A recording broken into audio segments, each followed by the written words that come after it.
ముందుగా నాకు ఒక ధన్యమైన జన్మనిచ్చి నన్ను మీ అందరి గుండెల్లో ఆయన ప్రతిరూపంగా నిలిపినందుకు విశ్వవిఖ్యాత నట సార్వభౌమ విశ్వానికే నట విశ్వరూపం ఎలా ఉంటుందో చూపించిన కారణ జన్ముడు మా నాన్నగారు, నా గురువు, నా దైవం, విశ్వవిఖ్యాత నట సార్వభౌమ నటరత్న పద్మశ్రీ డాక్టర్ నందమూరి తారక రామారావు గారిని తలుచుకుంటూ అందరికీ ఇవాళ చాలా వింతగా ఉంది. అంటే ఇది సినిమా రిలీజా లేకపోతే ఇప్పుడు సినిమాల ముందు మనం చేసుకునే ఘట్టాలు ఉంటాయి, ఆ ఘట్టాలు ఒక ఘట్టంగా నాకు ఒక అనుభూతి. అంటే ఒక ప్రీ లాంచ్ అంటాం, లేకపోతే ఒక ఆడియో ఫంక్షన్ అంటాం, దాని తర్వాత సినిమా రిలీజ్ అయ్యాక ఒక 100 రోజుల ఫంక్షన్ అంటాం, మళ్ళీ జరుపుకుంటాం 100 రోజులు. రేపు ఎల్లుండి రిలీజ్ అవుతుంది ఈ సినిమా ప్రీ రిలీజు.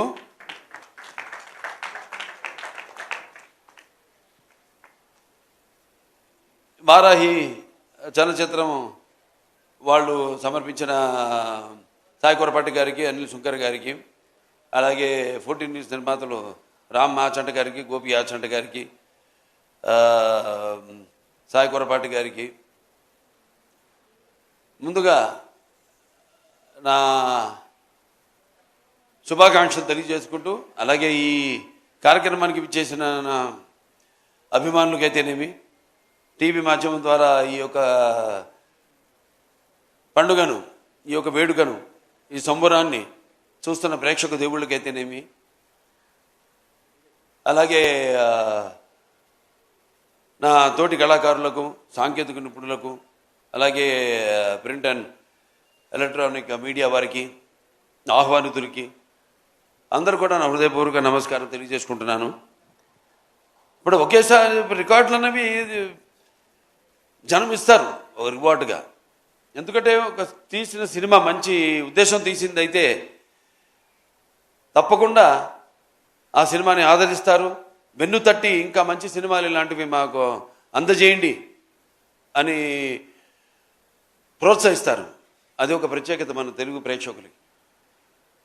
ఇవాళ చూస్తున్నాం మన తెలుగు ప్రేక్షకుల యొక్క సినిమాల ప్రభావం యావత్ భారతదేశంలో పాకిందంటే ఇవాళ మనం ఇస్తున్న మంచి సందేశాలు ఏంటి మన సినిమాల ద్వారా అన్నది, దాని ప్రభావం ఎంత ఉందో ఇవాళ మనకి మన కళ్ళ ముందు సాక్షాత్తుగా తెలుస్తుంది, కనబడుతుంది. అలాగే ఇప్పుడు సినిమాలు ఈ రికార్డులు ఇవన్నీ నాకు కొత్త ఏం కాదు. దాన్ని సృష్టించాలన్నా నేనే, దానికి తిరగ రాయాలన్నా నేనే. ఎందుకంటే నాకు నా కథ ఎన్నుకోవడంలో అయితేనేమి, లేకపోతే నా దర్శకుడు అయితేనేమి, నా కో ఆర్టిస్టులు అయితేనేమి, నా సాంకేతిక నిపుణులు అయితేనేమి, వాళ్ళందరి మీద నాకు గట్టి నమ్మకం ముందే తెలిసిపోతుంది. ఒకేసారి మరి గతంలోకి వెళ్తే 30 సెంటర్లో సిల్వర్ జూబ్లీ చేసుకుని కొత్త భారతదేశంలో కొత్త రికార్డుని సృష్టించింది సమరసింహారెడ్డి.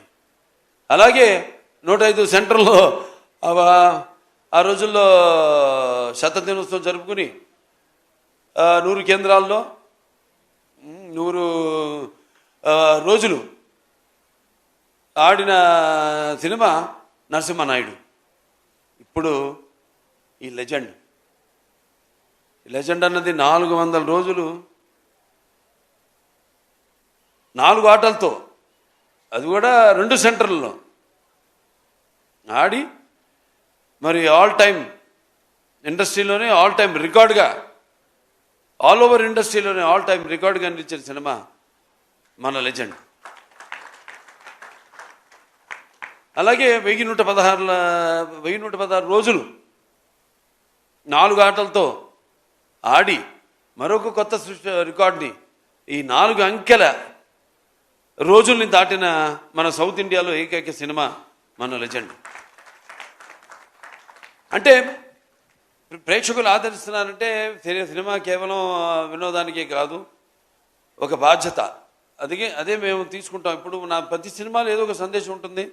అంటే ఒక సినిమా అంటే దానికి మనం సమాజం పట్ల స్పృహ, అలాగే రాజకీయంగా వాడికి ఒక చైతన్యం జనంలో కలిగించాలి ఎప్పుడు సినిమాల ద్వారా అన్న ఆలోచనతోనే ఏ సినిమా అయినా దాని కథాంశాన్ని ఎన్నుకోవడం జరుగుతుంది. అలా అంటే సెంటిమెంట్స్ కావచ్చు, వీరసింహారెడ్డి సినిమా లాంటి సెంటిమెంట్ కావచ్చు, లేకపోతే మొన్న రిలీజ్ అయిన నేలకొండ భగవంత్ కేసరి కావచ్చు, మహిళలు, ఈ సినిమాలు మహిళలకు ఇచ్చిన సందేశం. అలాగే నేలకొండ భగవంత్ కేసరి కానివ్వండి, ఒక అన్నా చెల్లెళ్ళ రక్త సంబంధం కానివ్వండి, ఒక వీరసింహారెడ్డిలో ఇవన్నీ సినిమాలు చూసుకుంటే అంటే ఇవాళ నాకు అనిపిస్తుంది, నాకు అదృష్టం కలిగిందని. ఆ కళమ్మ తల్లి చల్లని ఆశీస్సులు, ఆవిడ ఆశీస్సులు, కళమ్మ తల్లి ఆశీస్సులు, తన తల్లిదండ్రుల యొక్క ఆశీస్సులు ఉండబట్టి ప్రేక్షకులు, మన తెలుగు ప్రేక్షకుల ఒక ప్రత్యేకత. అది నేను అన్నాను ఇంతకుముందు, ఎప్పుడు ఏ కొత్త సినిమానైనా వాళ్ళు ఆదరిస్తారు. సో మనం ఎప్పుడు దానికంటే ఒక ముందు ఆలోచించాలి. ఎందుకంటే సినిమా అన్నది ఇప్పుడు దైనందిన కార్యకలాపాలతో సతమతమవుతూ అన్న వస్త్రాలు అనే అవసరంతో పాటు సినిమాను కూడా ఎంచుకున్నారు జనం. కానీ ఇవాళ ఎన్ని తక్కువ రోజులన్నీ ఎంత ఎక్కువ కలెక్ట్ చేసింది అని ఒక ఇదే తప్పితే అసలు ఇట్లాంటి అంటే మన చలనచిత్ర పరిశ్రమలు కొన్ని సినిమాలు చిరస్థాయిగా మిగిలిపోయి, అప్పుడు నాన్నగారు నాగేశ్వరరావు కాలం నుంచి మనం చూసుకుంటే ఒక పాతాళ భైరవి కానీ, ఒక దేవదాసు కానీ, మాయాబజార్, ఇలా అలా నిలిచిపోయిన సినిమాల్లో చెప్పుకోదగ్గ సినిమాలు ఇది లెజెండ్. ఒక సింహ కానివ్వండి, ఒక లెజెండ్ కానివ్వండి, ఒక అఖండ కానివ్వండి, ఇవన్నీ కూడా, అలాగే మన నేలకొండ భగవత్ కేసరి కానివ్వండి, ఇవన్నీ కూడా అదొక తృప్తిని, అంటే తృప్తిని ఇవ్వలా, ఇంకా కసి పెంచింది. ఇంకా మంచి సినిమాలు అందించాలి. ఎస్, మనం వెళుతున్న రూట్ కరెక్ట్. సో ఆ రూట్లోనే వెళ్తూ ప్రజలిస్తున్న ప్రోత్సాహంతో ఇంకా మంచి మంచి సినిమాలు ఇవ్వాలని ఒక తాపత్రయం. అందుకే అంటుంటా, ఇవాళ అనుకోకుండా ఈవిడేమో మా సోనాల్ చౌహాన్ ఇదిగో పసుపు రంగు బట్టల్లో వచ్చింది. పసుపు శుభానికి సూచకం. అలాగే పసుపు ఒక మంచి ఆనందమైన వేడుకలకు ఆహ్వాన గీతం. పసుపు అనేది ఒక సంక్షేమానికి ఒక నిర్వచనం. అలాగే పసుపు అనేది ఒక అభివృద్ధికి ఒక నిదర్శనం. అలాగే పసుపు అన్నది ఆత్మాభిమానానికి ఒక నిలువెత్తు రూపం. అలాగే పసుపు అన్నది ఆత్మగౌరవానికి ఎగరేసిన కేతనం. అటువంటి బ్రహ్మాండమైన శుభసూచకం నేను చెప్పేది. ఎందుకు శుభసూచకం చెప్తున్నానంటే 2014లో అప్పుడు ఎలక్షన్స్ ముందు విడుదలైంది సినిమా లెజెండ్. దాని ప్రభావం ఎంత ఉండిందో ఆ ఎలక్షన్స్ యొక్క రిజల్ట్స్ ద్వారా మనకు తెలిసింది. ఇవాళ మళ్ళీ రేపు ఎన్నికలు రాబోతున్నాయి. మేము ప్రతి సినిమాలో కూడా ముందే ఊహించి 10 ఏళ్ళ తర్వాత జరగబోయేది ఎప్పుడో లెజెండ్లో చెప్పాము, అఖండాలో చెప్పాము. ఎలా ఇక నేను ఎక్కువ రాజకీయాలు మాట్లాడదలుచుకోలే, ఇక రేపటి నుంచి ప్రచారం ఉంది, అక్కడ మాట్లాడతాను. ఏమేమి జరగబోతాయో ముందుగానే మేము ఊహించి వాటి గురించి చెప్పడం, అవి వాళ్ళ నిజం కావడం. సో ఇవన్నీ ఏంటంటే మాకు నేను చెప్పాను, మనకంటే జరగబోయేది అది యాదృచ్ఛికమో కాకతాళీయమో అది మాకు ఒక మన స్ఫురణలోకి రావడం, అది చూపించడం, అలాగే ఇప్పుడు జరగడం, ఇప్పుడు ఆ సంఘటనలు ఇప్పుడు జరగడం అన్నది దురదృష్టవశాత్తు నిజ జీవితంలో మనం చూస్తున్నాం. సో ఎంత ప్రభావం, ఎంత సినిమా మాధ్యమం అన్నది ఎంత ప్రభావం ఉంటుందో అది రేపు ఎలక్షన్లో చూడబోతున్నారు మీరు. మళ్ళీ సినిమా అనుకోకుండా నేను 50 ఏళ్ళైంది ఇండస్ట్రీలోకి, ఏంటి వయసు ఇంకా తక్కువే, నేను 50 ఏళ్ళైంది ఇండస్ట్రీలోకి వచ్చి. ఇది నా 50వ సంవత్సరం. 50వ సంవత్సరంలో మళ్ళీ లెజెండ్ రిలీజ్ కావడం 2014 రోజులు గుర్తు చేస్తుంది నాకు, సంవత్సరం గుర్తు చేస్తుంది నాకు. మళ్ళీ మళ్ళీ ఈ సినిమా ఎలక్షన్స్ ముందు రిలీజ్ కావడం అంత కాకతాళీయం, యాదృచ్ఛికం అంతే. జయం మనదే.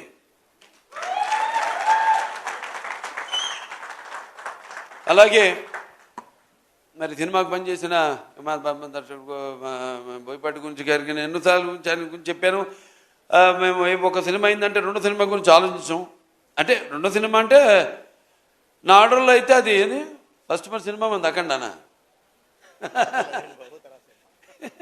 అట్లా అనిపిస్తుంది. రివర్స్ ఏదో మా ఫస్ట్ పిక్చర్ సింహ అయిన తర్వాత మేము ఎప్పుడు లెజెండ్ జరిగేటప్పుడు సింహ గురించి మాట్లాడుకోలేదు, దాని రికార్డుల గురించి కానీ దాని అసలు దాని ప్రసక్తే రానివ్వలేదు ఎక్కడ. అదే మళ్ళీ అఖండ చేస్తున్నప్పుడు లెజెండ్ గురించి మాట్లాడుకోలేము. మేము రేపు జరగబోయే సినిమా గురించి కూడా మేమేం మాట్లాడుకోము. మేము మాటల మనుషులం కాదు, చేసి చూపిస్తాం అంతే. మా వైబ్రేషన్స్, మా ఈ తరంగాలు, మా ఆలోచనలు ఒకటే. అంటే మా మాట కలిసింది, అలాగే మా పదం కలిసింది, అలాగే మా అడుగు కలిసింది, మా భుజం కలిసింది.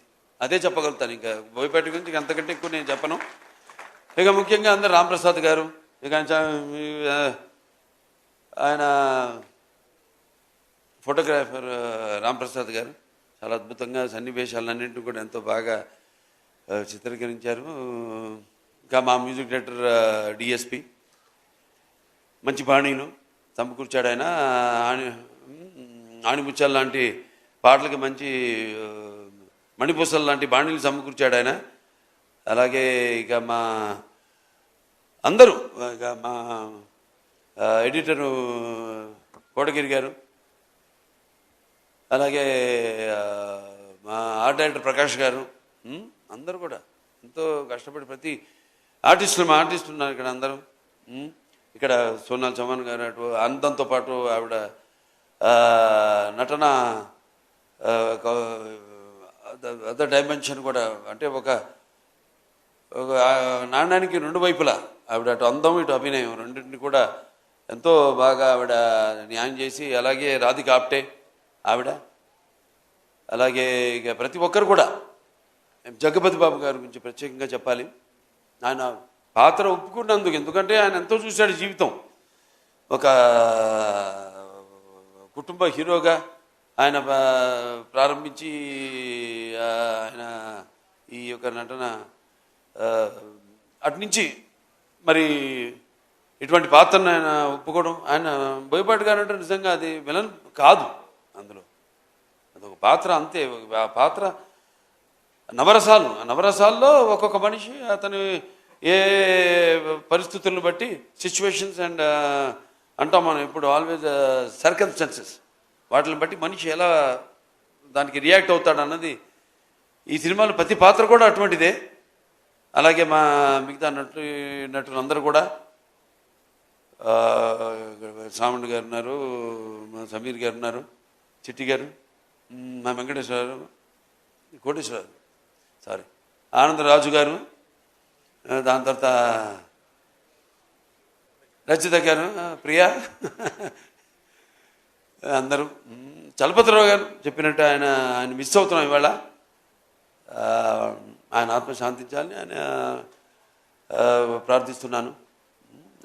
ఇక ఎంతోమంది అంటే ఈ సినిమా కోసం కష్టపడ్డారు. అది కార్ డ్రైవర్ నుంచి కూడా ప్రొడక్షన్ మేనేజర్ నుంచి లైట్ బాయ్ నుంచి ప్రతి ఒక్కరు కూడా ఎంతో కష్టపడ్డారు ఈ సినిమాకి. ముఖ్యంగా అందరికీ, ముఖ్యంగా ప్రేక్షకులకి. ఎందుకంటే మేము అక్కడ వైజాగ్లో షూటింగ్ చేస్తున్నాం, రామకృష్ణ బీచ్ రోడ్లో. అక్కడ గుర్రం ఇవన్నీ మర్చిపోలేని మన జీవితంలో. అద్దం పగలు కొట్టుకు వెళ్ళాలి. అప్పుడు డైరెక్టర్ గారు ఏంటి మీరు ఏదో అనుకున్నారు, ఏదో వేరే రకంగా తీద్దామని. నేను అడిగాను, ఏంటండి ఏంటి ఇదంతా అంటిస్తున్నారు నన్ను అడిగితే, అంటే ఆయనకి నా మీద నమ్మకం అది.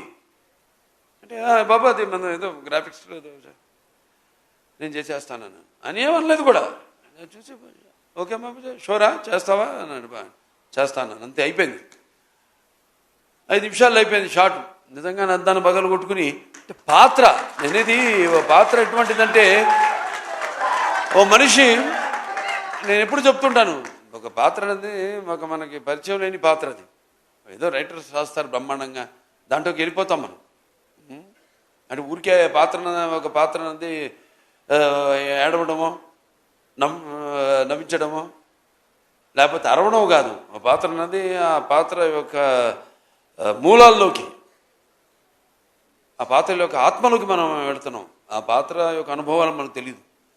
సో ఆ పాత్రలో మనం వెళ్ళినప్పుడు ఎన్నో దెబ్బలు తిన్నాను, జాగ్రత్తగా ఉండమంటారు. పాత్రలోకి వెళ్ళినప్పుడు గిచ్చుకోమంటారు, నువ్వు ఆ పాత్రవి కాదు, నువ్వు పలానా బాలకృష్ణవో లేకపోతే నువ్వు పలానా సోనాల్ చమాన్వో లేకపోతే నువ్వు అలా సమీరను.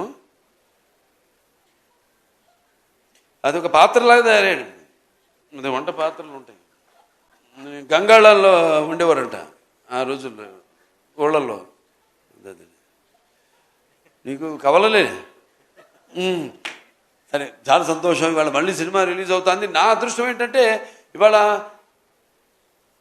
నా తర్వాత తరమే కాదు, నా మనవడు ఆ తరం, నా అబ్బాయి కాదు, నా మనవాళ్ళ తరం వాళ్ళతో కూడా నేను కనెక్ట్ అయినందుకు ఆ కళమ్మ తల్లికి నాకు ఇన్ని అవకాశాలు ఆ భగవంతుడు ఇచ్చినందుకు ఆ కళమ్మ తల్లికి నా ధన్యవాదాలు తెలియజేసుకుంటాను. ఒక అన్స్టాపబుల్ కానివ్వండి, లేకపోతే రాజకీయంగా కానివ్వండి, హిందూపూర్ ఎమ్మెల్యేగా కానివ్వండి, అక్కడ నేను అందిస్తున్న సేవలు కానివ్వండి, ఒక Basavatarak Indo American cancer hospital and research institute చైర్మన్గా కానివ్వండి, ఇలా ఇంటి పాత్రలు నిజ జీవితంలో పోషిస్తూ వాటికి న్యాయం చేస్తున్నాను అని నాతో పాటు నా సినిమాలు అయితేనేమి వాటిని విజయం చేస్తూ, అలాగే నా క్యాన్సర్ హాస్పిటల్కి అయితేనేమి నేను ఎక్కడికి వెళ్ళినా కూడా చేతులు చాచినప్పుడు వాళ్ళు దాతలు, వాళ్ళు మా ఆసుపత్రికి అండగా ఉంటూ, అలాగే మా హిందూపూర్ మా నియోజకవర్గం ప్రజలైతేనేమి వాళ్ళు నాతో పాటు సహకరించి అక్కడ వాళ్ళు కూడా యథా రాజా తథా ప్రజ అంటాం. సో అలాగే నాతో పాటు వాళ్ళు కూడా, నా అభిమానులు అయితేనేమి వాళ్ళు కూడా ఎన్నో సాంఘిక సంక్షేమ కార్యక్రమాల్లో పాల్గొంటున్నందుకు చాలు. ఇంకా ఈ జన్మకి ఇది ఇంకా మీరు ఇది ప్రోత్సాహం అంటాను. సినిమాల విజయం అయితేనేమి, నేనేం చేస్తున్నాయితేనేమి, ఇది ఇలాగే ఈ యొక్క మన అనుబంధం అన్ని రంగాల్లో ఇలాగే కొనసాగాలని మనస్ఫూర్తిగా కోరుకుంటూ, ఇంకా మా శాయశక్తులు మేము ప్రయత్నిస్తాం. తప్పకుండా ఎప్పుడు ప్రయత్నిస్తాంతోనో మొదలవ్వాలి. ఏదైనా మొదటి సినిమా మళ్ళీ అది సినిమా ఇప్పుడు రాబోతుంది, సినిమానే తీసుకుంటాం. అది ప్రయత్నిస్తాను అన్న ఒక తపన, అదే నన్ను ఇవాళ ఇలా మనిషి నటుడిగా మీ ముందు నన్ను నిలబెట్టిందని అన్నది నన్ను. సో మరొకసారి ఈ సినిమాని అంత విజయం అప్పుడు చేసినందుకు, మరి రేపు చేయబోతున్నందుకు అందరూ కూడా నా ధన్యవాదాలు. నా అభిమానులందరూ కూడా నా ధన్యవాదాలు. అలాగే చలనచిత్ర పరిశ్రమకు కూడా ఇటువంటి మంచి సినిమాలు ఇంకా అందరూ కూడా అందించాలని మనస్ఫూర్తిగా కోరుకుంటూ నేను సెలవు తీసుకుంటున్నాను.